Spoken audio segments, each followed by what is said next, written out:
하나님 말씀 열왕기상 13장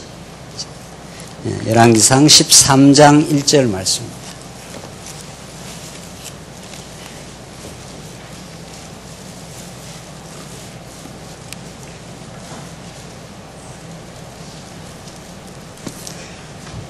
우리 하나님 말씀 열왕기상 13장 1절입니다. 2차이신 줄 알고 봉독 드리겠습니다. 하나님의 사람이 여호와의 말씀에 따라 유다에서 베델에 왔는데 그때 여로보암이 제단 곁에 서서 분향하고 있었다.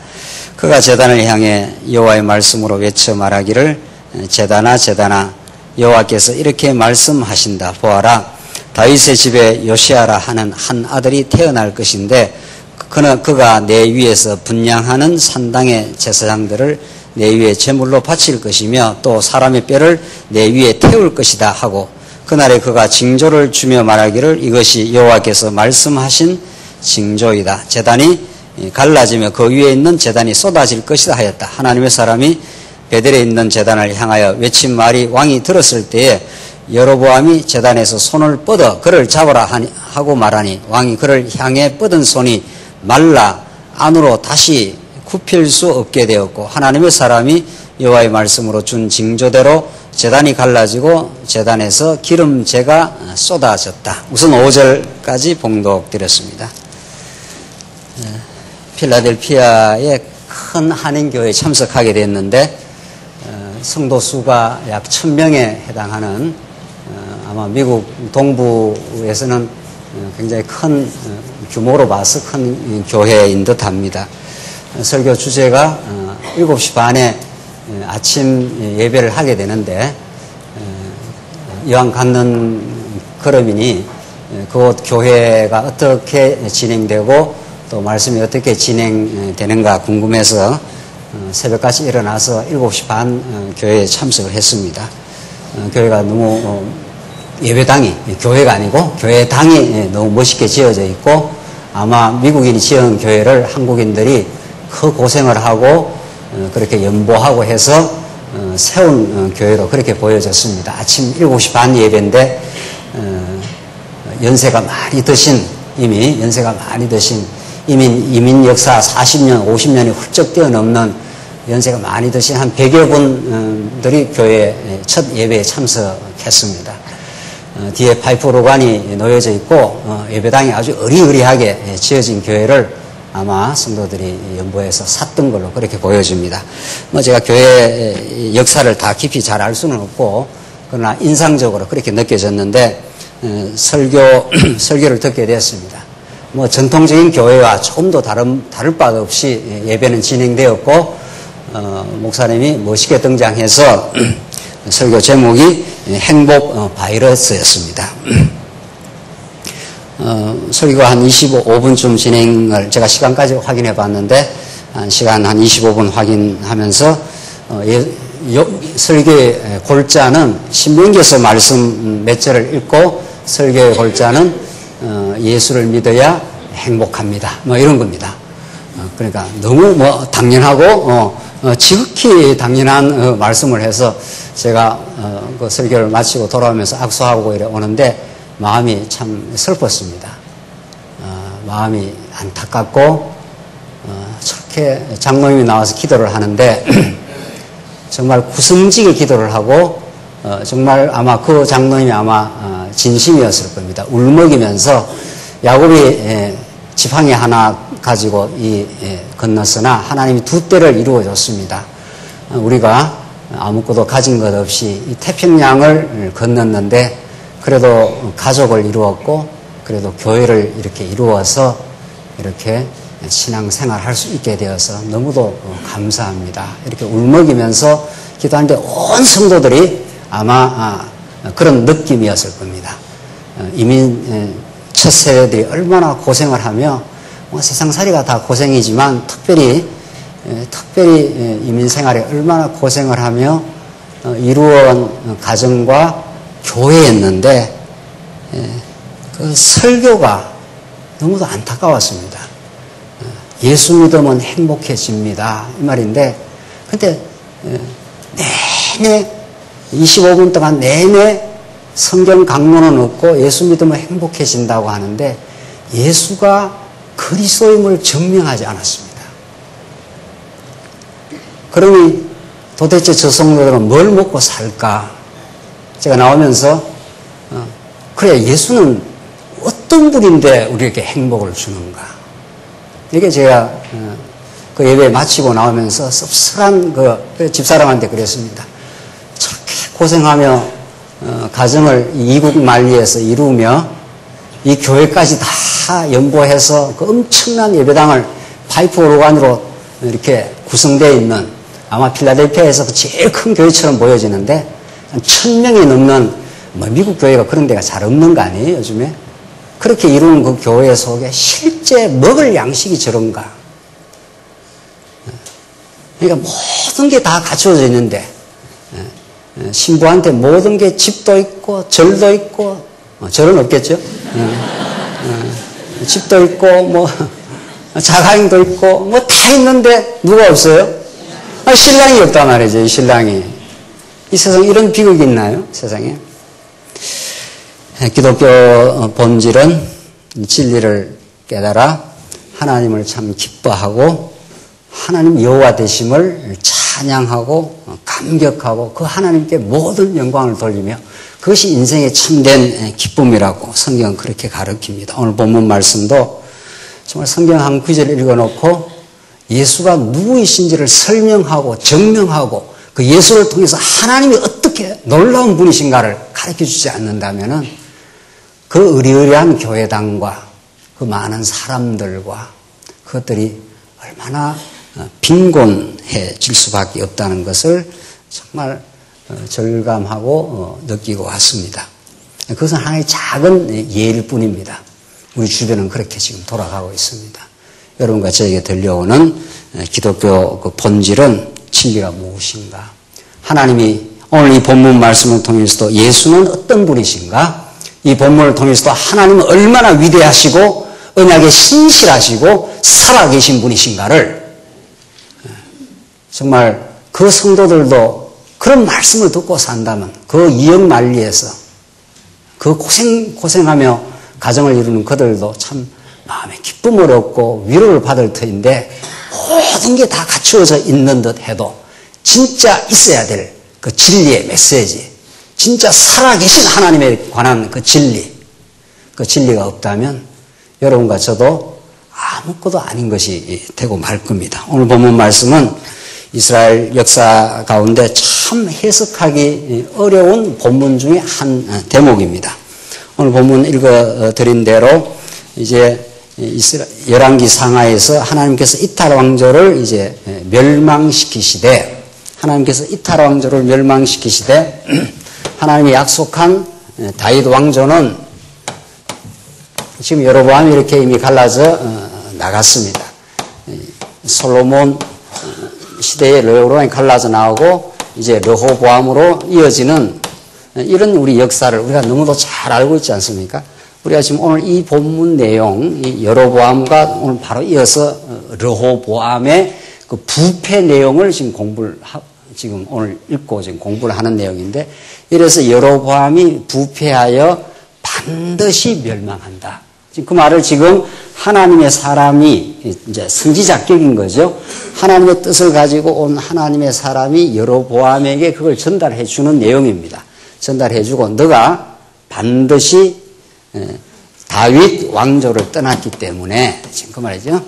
다윗 왕조를 너가 떠났기 때문에 너 반드시 망해. 그 예조를 미리 징조를 지금 보여주기 위해서 하나님의 한 사람을 하나님이 보내고 예언하고 그 사람이 하나님의 뜻을 잠시 쏘아가지고 늙은 선지자에 쏘아가지고 하나님이 먹지 말라고 한 음식을 먹음으로 그가 또 죽습니다.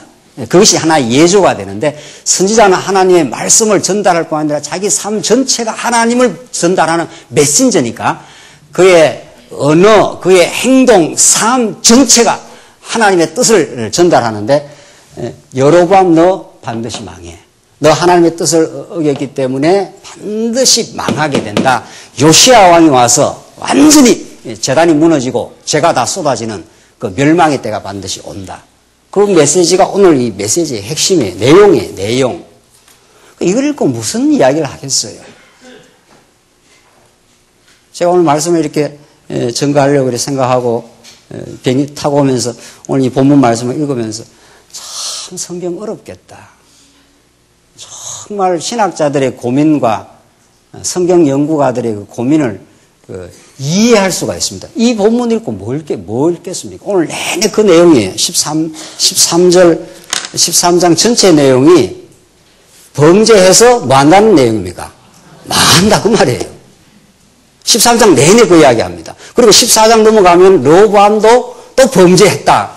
그 이야기가 계속 열왕기상하에 수십 장이 이제 열왕기상하로 이어지면서 그 진행이 됩니다. 그러니까 이런 본문은 설교를 안 하는 거죠. 안 그러면 간땡이가 부야 이 설교를 하는 거죠. 어떻게? 잘못하면 어때요? 망하게 된다고 이렇게.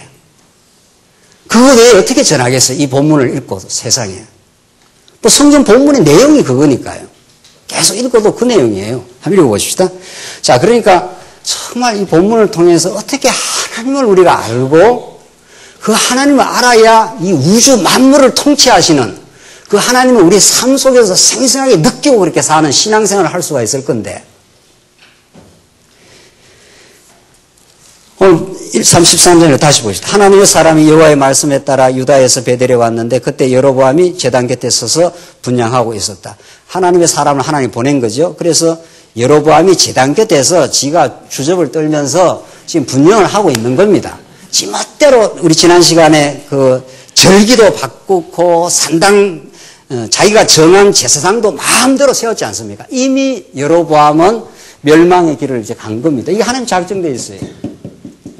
이미 뭐 제사장도 지 마음대로 바꾸고 마음대로 바꿔버렸어요. 그러니까 하나님의 뜻을 어긴 거라 이 말이죠. 그러니까 이미 예언이 돼 있는 거죠. 예언이 돼 있고 이미 여로보암이 그 엉터리 길을 지금 간 겁니다. 그때 하나님의 사람이 등장을 해서 지금 말을 하는 겁니다. 2절 그가 제단을 향해 여호와의 말씀으로 외쳐 말하기를 제단아 여호와께서 이렇게 말씀하신다. 보아라 다윗의 집에 요시아라 하는 한 아들이 태어날 것인데 그가 내 위에서 분향하는 산당의 제사장들을 내 위에 제물로 바칠 것이며 또 사람의 뼈를 내 위에 태울 것이다 하고 그날에 그가 징조를 주며 말하기를 이것이 여호와께서 말씀하신 징조이다. 제단이 갈라지면 그 위에 있는 재가 쏟아질 것이다. 그래서 제단이 갈라지고 재가 다 쏟아져서 여로보암이 제사 드리는 그 제사가 하나님 앞에 흠양되지 않는다. 하나님이 그 제사를 기뻐하지 않는다. 망한다. 지금 그 말을 지금 하나님의 사람, 하나님으로부터 뜻을 받은 사람이 여로보암의 멸망을 지금 선포하는 내용입니다. 자, 그래서 4절 보시면 하나님의 사람이 베델에 있는 제단을 향하여 외친 말을 왕이 들었을 때 여로보암이 제단에서 손을 뻗어 그를 잡아라 하고 말하니 이 말을 들으니까 여로보암이 얼마나 기분이 나쁘겠어요. 그러니까 저 하나님의 사람을 잡아라는 거죠. 하니 왕이 그를 향해 뻗은 손이 말라 안으로 다시 굽힐 수 없게 되었고 그게 이제 징조 표적이 나타난 겁니다. 그래서 계속 열왕기상하 뒤를 읽어보고 이제 선지서를 계속 읽어보면은 계속 하나님의 사람, 하나님의 선지자가 그 당대 왕으로부터 핍박을 받는 내용은 아주 빈번하게 나타납니다. 특히 뭐 예레미야 같은 경우가 그런 거죠. 시드기야 왕으로부터 늘 그 핍박을 당하고 진흙구덩이 속에 던져지고 그래서 하늘의 뜻을 전거하러 온 하나님의 선지자는 그 당대 기득권 세력에 항상 고난을 겪게 되어 있습니다. 이게 하나님의 뜻입니다. 그것을 가장 역사적으로 극적으로 보여주신 분이 누굽니까? 그분이 하나님의 뜻을 이 땅에 가지고 오신 예수 그리스도인 거죠. 그래서 로마 제국에게 잡혀 죽는 거죠. 그 죽어야 사는 하나님의 뜻이 이루어지는 거죠.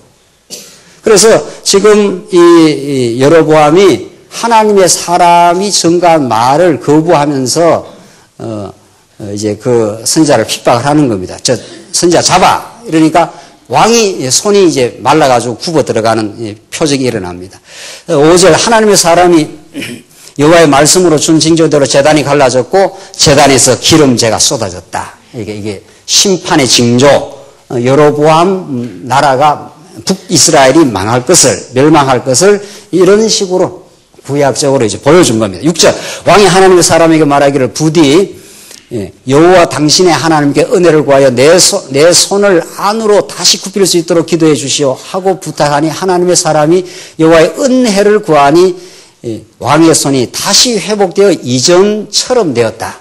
그러니까 하나님의 사람에게 하나님의 능력이 임하고 손이 다 말라가지고 굽어된 여로보암의 손을 하나님께서 이제 일단은 펴준 겁니다. 그러니까 이분이 하나님으로부터 왔다는 한 표적적인 지금 사건을 일으켜 준 거죠. 그러니까 구약에 나타나는 모든 엘리야라든가 모든 선지자들이 표적을 행하는 건 뭐 두말할 나위 없이 장차 오실 참 선지자, 하늘의 뜻을 가지고 이 땅에 찾아오신 메시아의 그림자적 인물들이고, 예수님이 오셔서 여러 표적들을 행하는 것은 하나님이 예수님과 함께 하시고 하나님의 능력과 하나님의 뜻을 담지하고 이 땅에 오셨다 하는 것을 이제 보여주는 사건인 거죠. 자, 오늘 이제 이 본문이 계속해서 그렇게 이어져 나가는데, 자, 7절 보시면은 왕이 하나님의 사람에게 나와 함께 집으로 가서 쉬도록 합시다. 내가 당신에게 선물을 주겠소 라고 하고 말하였으나 하나님의 사람이 왕에게 말하기를 왕이 제게 왕의 집의 절반을 준다 해도 저는 왕과 함께 가지 아니하고 저는 이곳에서 음식도 먹지 않으며 물도 마시지 않을 겁니다. 이는 여호와의 말씀이 제게 명령하시기를 너는 음식도 먹지 말고 물도 마시지 말고 내가 갔던 길로 되돌아오지도 마라 하셨기 때문입니다 하고 이에 다른 길로 가고 베델로 올라가던 길로 되돌아가지 않았다. 그러니까 여호와의 말씀이 이 지금 하나님의 사람을 움직이고 모든 역사를 지금 창출해 갑니다.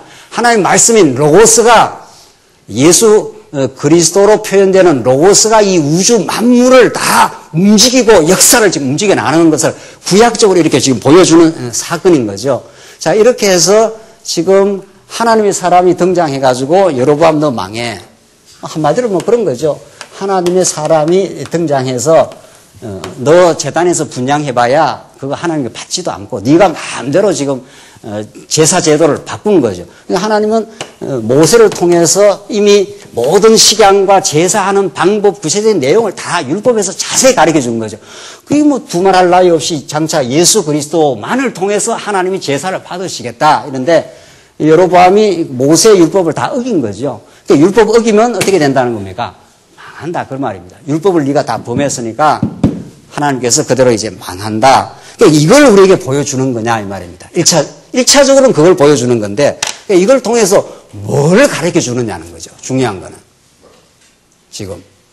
이걸 통해서 열왕기 상하가 우리에게 전달하는 진짜 메시지는 뭐냐. 어떤 하나님을 우리에게 가르쳐 주려고 여로보암에게 하나님의 사람이 나타나서 멸망을 선포하고 여로보암이 하나님의 사람을 핍박하려고 저거 선지자 잡아. 그러니까 손이 말라 구부러져 들어가고 그래서 기도를 했더니만 지금 하나님의 사람이 기도를 해서 지금 손을 원상 복구를 시켜준 거죠. 그러면서 그러니까 여로보암이 지금 뭐 하는 겁니까? 그 하나님의 사람을 구워 삶으려고 하는 거죠.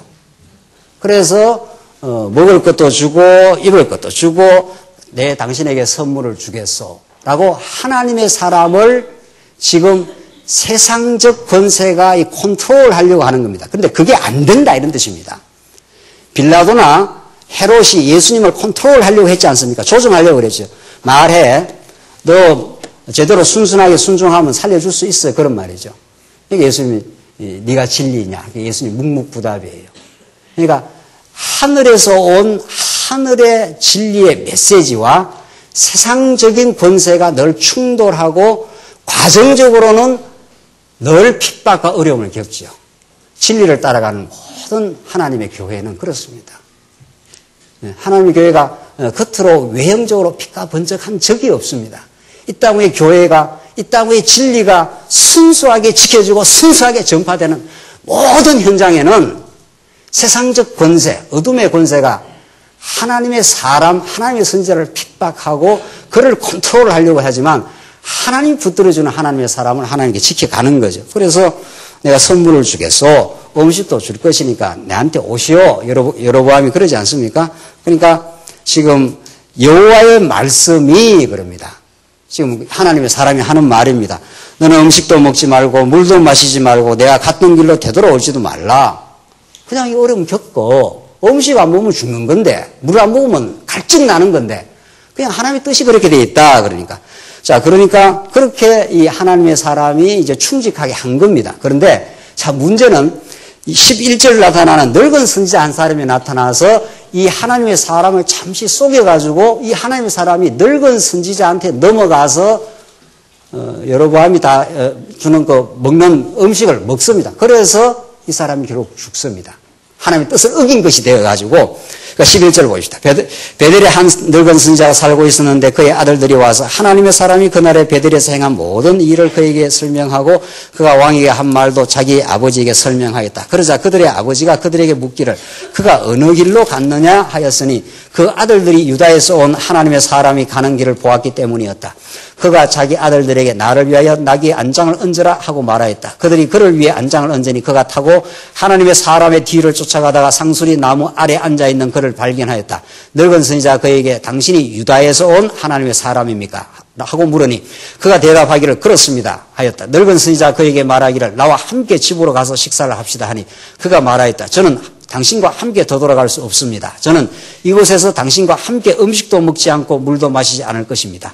여호와께서 내게 말씀하시기를 너는 거기서 음식도 먹지 말고 물도 마시지 마라. 너는 내가 갔던 길로 되돌아오지 마라 하셨기 때문입니다. 늙은 선지자가 그에게 말하기를 나도 당신과 같은 선지자인데 천사가 여호와의 말씀으로 너는 그를 데리고 내 집으로 함께하여 그로 음식도 먹고 물도 마시게 해라 하였습니다. 하면서 늙은 선지자가 그를 속였다.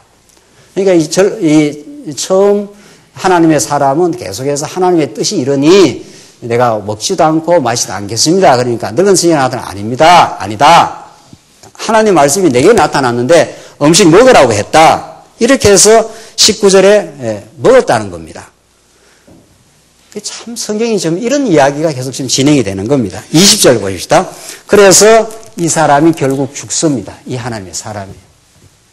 이 멸망을 선포한 사람이 하나님의 뜻을 어겨가지고 결국 하나님 뜻대로 먹지 말아야 했는데 늙은 선지자가 와서 이걸 속인 거 아닙니까? 그래서 그 말을 듣고 그걸 음식을 먹음으로 재앙이 나타나가지고 죽습니다. 이 사람이. 그렇게 지금 이야기가 진행이 됩니다. 20절. 그들이 식탁에 앉아 있을 때 여호와의 말씀이 여호와의 말씀이 그를 데려온 늙은 선지자에게 임하시니 나오지 않습니까? 계속 여호와의 말씀이 이제 나타나는데 21절. 그가 유다에서 온 하나님의 사람에게 외쳐 말하였다. 여호와께서 이렇게 말씀하신다. 내가 여호와의 말씀을 거역하여 여호와 내 하나님께서 내게 명한 명령을 지키지 않고 되돌아와 여호와께서 내게 말씀하시기를 음식도 먹지 말고 물도 마시지 마라 하신 그곳에서 음식을 먹고 물도 마셨으니 내 시체가 내 조상들의 무덤에 들어가지 못할 것이다. 그리고 늙은 선지자는 자기가 데려온 선지자가 음식을 먹고 물을 마신 뒤에 그를 위해 나귀의 안장을 얹어 주었다. 하나님의 사람이 길을 가고 있는데 사자가 나타나 그를 죽이니 그의 시체는 길에 버려졌고 나귀는 그의 옆에 서 있으며 사자도 그 시체의 옆에 서 있었다. 지나가는 사람들이 길에 버려져 시체와 그 시체 옆에 서 있는 사자를 보고 늙은 선지자가 살고 있는 성읍에 와서 이야기하였다. 이렇게 해서 어처구니 없이 하나님의 사람이 처음에 잘 하나님의 뜻을 수행하고 심판을 선언하고 또 여로보암이 구워 삶았는데도 그게 넘어가지 않고 잘 충직하게 하다가 웬 늙은 선지자 한 사람이 나타나가지고 하나님 말씀이 나타났다고 하니까 거기에 이제 넘어간 겁니다. 그래서 사자에 물려 죽는 사건이 나타난 겁니다. 이런 이제 예조가 표적적 사건이 나타난 거죠. 그래서 26절 끝까지 읽고 이제 결론을 지읍시다. 그 사람이 길에서 데리고 간 그 선지자가 듣고 말하기를 그는 여호와의 말씀을 거역한 하나님의 사람이다. 여호와께서 그에게 말씀하신 대로 그를 사자에게 내어 주어서 사자가 그를 찢어 죽인 것이다 하고 자기 아들들에게 말하기를 나를 위해 나귀의 안장을 얹으라 하니 그들이 안장을 얹었다. 그가 가서 보니 그의 시체가 길에 버려져 있고 나귀와 사자는 그 시체 옆에 서 있는데 사자는 그 시체를 먹지도 않았고 나귀를 찢지도 않았다. 그 늙은 선지자가 하나님의 사람의 시체를 들어 나귀에 싣고 자기의 성읍으로 돌아가서 슬피 울며 장사하되 그 시체를 자기 무덤에 안장하니 사람들이 그를 위하여 오 내 형제여 하며 슬피 울었다. 속일 때는 언제고 또 슬프다고 지금 이야기 지금 하는 거 아닙니까? 31절. 늙은 선지자가 그를 장사 후 그가 자기 아들들에게 말하였다. 내가 죽거든 너희는 나를 하나님의 사람이 묻혀있는 그 무덤에 묻고 그의 뼈 옆에 내 뼈를 놓아두어라. 참으로 베델에 있는 제단과 사마리아 성읍들에 있는 모든 산당을 향해 그가 여호와의 말씀으로 외친 말이 반드시 이루어질 것이다. 이건 하나의 표징이었습니다. 이 하나님의 사람이 하나님의 뜻을 어쨌든 어긴 거니까 늙은 선지자가 와서 먹어도 됩니다라고 나타났습니다. 근데 그건 아닌 거죠. 속인 거죠. 그러니까 원래 하나님의 말씀대로 이 하나님의 사람이 그냥 먹지 않았으면 사는 거죠. 그러나 하나님의 계획 가운데 쏘가가지고 그걸 먹음으로 하나님의 뜻을 어기게 된 겁니다. 그래서 사자에 찢겨 죽습니다.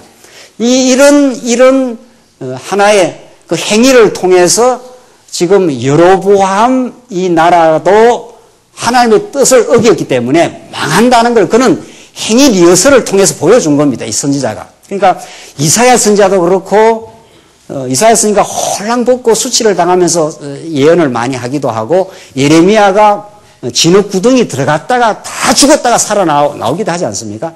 이런 모든 선지자의 고난과 행위들이 하나님의 뜻으로 오는 장차 오실 예수 그리스도를 그 행위로 말씀으로도 선지자의 행위로도 하나님의 뜻을 이제 보여주는 사건인데 요는 정리를 하자면 여로보암 너는 내가 하나님의 뜻을 어겨서 이렇게 찢겨 죽듯이 망하듯이 네가 아무리 제단을 바꾸고 내 뜻대로 하려고 해도 모세를 통해서 가르쳐준 하나님의 뜻을 네가 어겼기 때문에 다윗을 떠났기 때문에 망해.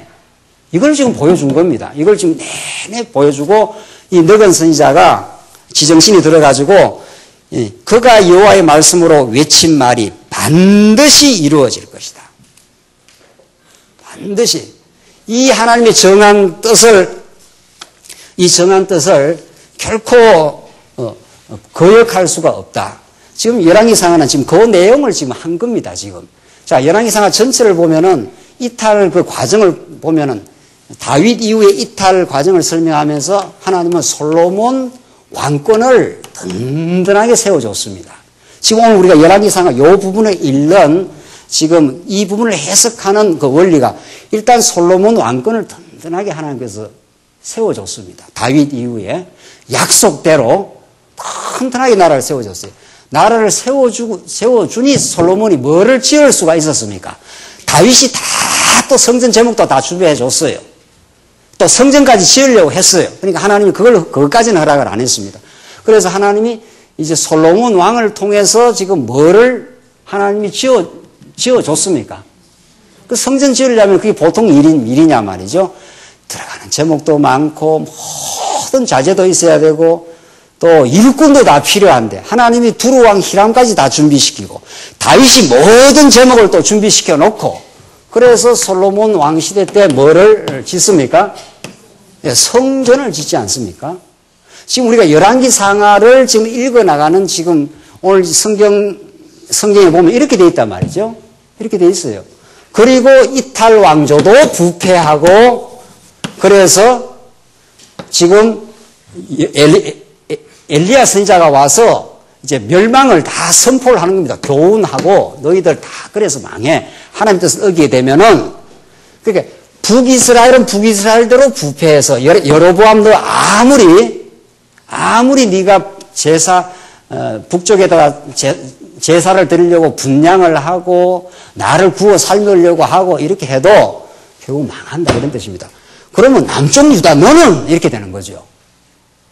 너는 지금 이제 열왕기상하를 읽는 이 지금 흐름을 읽는 그래서 이 부분을 읽고 어떤 하나님을 우리에게 가르쳐 주는가, 어떤 그리스도를 우리에게 가르쳐 주는가 이게 오늘 우리가 이 짧은 시간이지만은 읽어야 될 메시지예요. 그래서 하나님이 교훈하시되 남쪽 유다도 북이스라엘 너희들처럼 동일하게 부패한다. 그 부패의 내용을 하나님께서 계속 드러내요. 그러니까 하나님께서 모세에게 언약을 주면 모세에게 준 그 율법이 그 이후의 역사를 계속 관통을 하는데 모세 율법은 모세 율법이 빛이 등장하면은 어둠이 자꾸 폭로가 돼요. 죄가 자꾸 드러나게 돼 있어요. 근데 모세 언약은 죄만 자꾸 드러내면 얼마나 이스라엘 백성이 괴롭겠어요. 그러니까 북이스라엘은 죄가 그렇게 드러나요, 진짜. 너 망해. 네가 살아보려고 아무리 발버둥쳐도 망해. 여기도 죄가 드러나요. 그러니까 이미 다윗 이후의 역사는 모세 이후이기 때문에 율법이 다 계속 율법을 늘 꼭 지켜, 꼭 간직해. 그때 지키라는 건 간직하라는 거예요. 왜? 율법이 드러나면 인간의 죄가 자꾸 드러나게 돼 있어요. 율법은 빛이기 때문에. 드러내고 위에는 망해해버리고 여기는 드러나면 드러날수록 어떻게 됩니까? 남쪽 유다는 여로보암 범죄 하나요, 안 하나요? 더 합니다. 더 심합니다. 여기는 아예 뭐 성전이 없으니까 지멋대로 성전 바꿔갖고 뭐라도 하나 만들어보고 여기는 뭐가 있었습니까? 성전이 있지 않습니까? 솔로몬이 그렇게 잘 지은 성전인데 그걸 다 어긴 거니까. 그러나 이 성전이라는 것은 율법을 그렇게 이스라엘이 어기고 그 죄가 자꾸 폭로가 돼요. 계속. 그러니까 열왕기 상하 그 이후의 역사는 남쪽 유다 죄를 계속 드러내는 겁니다. 그래도 마지막에 뭐 하신다고요? 마지막에 남쪽 유다를 어떻게 한다고요? 보호하시는 하나님이. 이걸 가르쳐 주려고 결국 뭐에 근거해서 다윗에게 하는 게 약속했어요. 너희가 네 자손이 집을 지어. 그래서 내가 범죄하게 될 거야. 그러나 그 범죄는 사울 때와 같이 그 은총을 절대로 내가 그 은총을 아주 걷지는 않아. 그래서 나라를 견고하게 해줄 거야. 이게 다윗에게 한 언약이에요. 그 언약 그대로 지금 진행이 돼요. 그 언약 그대로. 그 언약이 그대로 진행되면서 북이스라엘의 부패도 그대로 폭로시키고 드러내고 남쪽 유다의 부패도 율법이 갖다 대면은 자꾸 드러나게 돼 있어요. 그 드러나기 때문에 어디로 가야 돼요? 결국은 성전에서. 하나님이 그 드러낸 죄를 통해서 하나님께서 내가 너를 결코 버리지 않아. 그래서 한번 그들을 바벨론에다가 완전히 한번 붕괴시켰다가 다시는 자기 자랑 못하게 만들고 하나님 당신의 언약을 의지하여 당신이 여호와이기 때문에 우리가 돌아올 수 있었습니다. 라고 돌아와서 성전 짓고 성전에서 찬양하며 살게 하시려고 그렇게 하나님께서 하셔요. 이 모든 역사 내용이 언약이 되어 오늘 이 본문 말씀도 구약의 모든 역사 전체가 언약이 되어 누구를 가리켜요? 메시아에게. 메시아가 그 언약대로 저주를 받아 우리가 받아야 될 그 모든 저주를 대신 저주받아 부활하심으로 하나님 여호와의 힘을 우리에게 가르쳐 주시고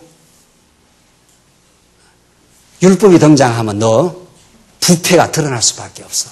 아무 자랑할 수 없어.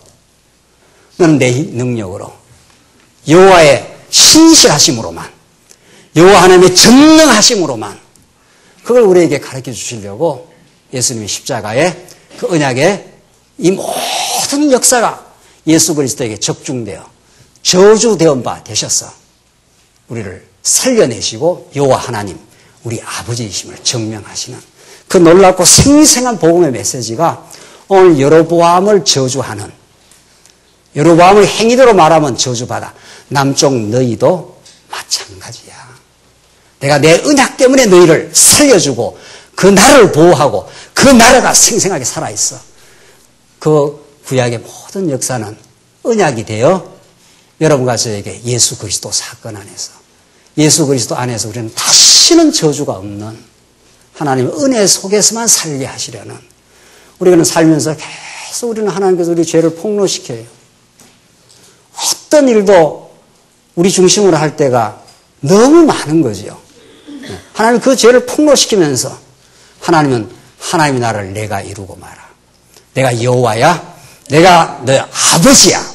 내가 이 교회를 세우고 마라. 이렇게 하나님께서는 그의 아버지 되심을, 그의 왕 되심을, 그의 신실하심을, 자비하심을 우리에게 이 구약의 정말 긴 부패의 역사를 통해서 하나님의 은혜만을, 예수 그리스도만을 우리의 왕 되실 뿐 아니라 우리의 제사장 되심을, 다윗 나라를 왕으로 통치해 줄 뿐 아니라 솔로몬 나라를 강건하게 세워줄 뿐 아니라 우리의 제사장이 되셔서 희생하셔서 영원히 우리의 찬송의 제목이 되어주신 그리스도를 오늘 이 본문은 생생한 방식으로 가르쳐주고 있습니다. 그분만을 찬양케 하시려고, 그분 앞에 무릎 꿇고 감격하게 살게 하시려고 하나님은 이 긴긴 부패를 폭로시키면서 아무도 자랑할 수 없다고. 그래서 고린도 전후서에서 너희들이 누구를 지금 자랑하고 있어? 예수 십자가를 자랑하고 그의 부활을 붙들고 그것이 건덕이야 라고 하나님께서 그렇게 우리에게 가르쳐 줍니다. 그 진리 안에 참된 자유와 승리가 있기를 바랍니다. 기도하십시다. 자비하신 하나님 아버지 은혜를 감사합니다. 하나님, 우리가 아무것도 아닌 우리들에게 죄로 물들어버렸던 머리끝에서 발끝까지 하나님 영광보다는 자기 영광을 추구했던 부패했던 우리들이지만 우리를 대신 저주받은 바 되시고 우리 안에서 하나님의 영광을 가르쳐 주시고 우리가 이 놀라운 하나님의 자유 속에 살게 하심을 감사합니다. 이 진리가 주는 자유함 속에 이 땅 위에 하나님의 교회를 세워가는 일에 우리 진력을 다할 수 있도록 우리를 붙들어 주시옵소서. 이 땅 위에 얼마나 진리가 없어 갈증을 일으키는 영혼들 기억하며 사는 성숙에 있게 하시옵소서. 예수님 이름으로 기도하옵나이다. 아멘.